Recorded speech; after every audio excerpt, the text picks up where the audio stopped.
Fabien Beaufils est venu constater les dégâts dans son jardin situé au bord de la Seine. Son potager est noyé sous les eaux. Cette cabane-là, elle est montée sur pilotis, donc elle doit être pas loin d'1 mètre du sol. Là. Et là-bas, vous devez avoir 1,50 m à peu près d'eau. Mais bon, c'est pas méchant. Une situation que cet habitant d'Elbeuf n'avait pas connue depuis 30 ans. Cet après-midi, la ville de 17 000 habitants est placée sous haute surveillance. La Seine a atteint 5,78 m, un niveau élevé qui a provoqué quelques dégâts.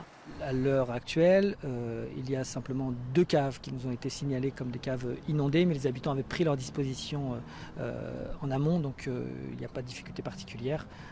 Les choses sont gérées et les choses sont sous contrôle. Sous l'effet combiné de la crue et des forts coefficients de marée, la ministre de l'Environnement a souhaité le passage à la vigilance rouge de la zone de Rouen, le degré maximal. C'est ici, à la Dréal, que les services de l'État scrutent le niveau de la Seine, heure après heure. On va continuer avec la conjugaison avec des forts coefficients de marée qui vont durer jusqu'à mardi et une décrue de la Seine qui va être assez lente.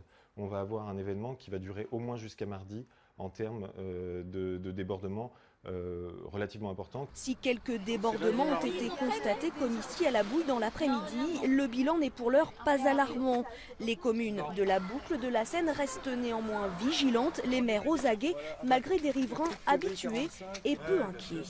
Compte tenu de leur expérience, ils sont plutôt rassurés. Ils pensent que tout se passera bien. Mais nous avons mis en place tous les moyens. Les services techniques sont mobilisés. Toute l'information a été donnée par courrier il y a 2 jours auprès des habitants.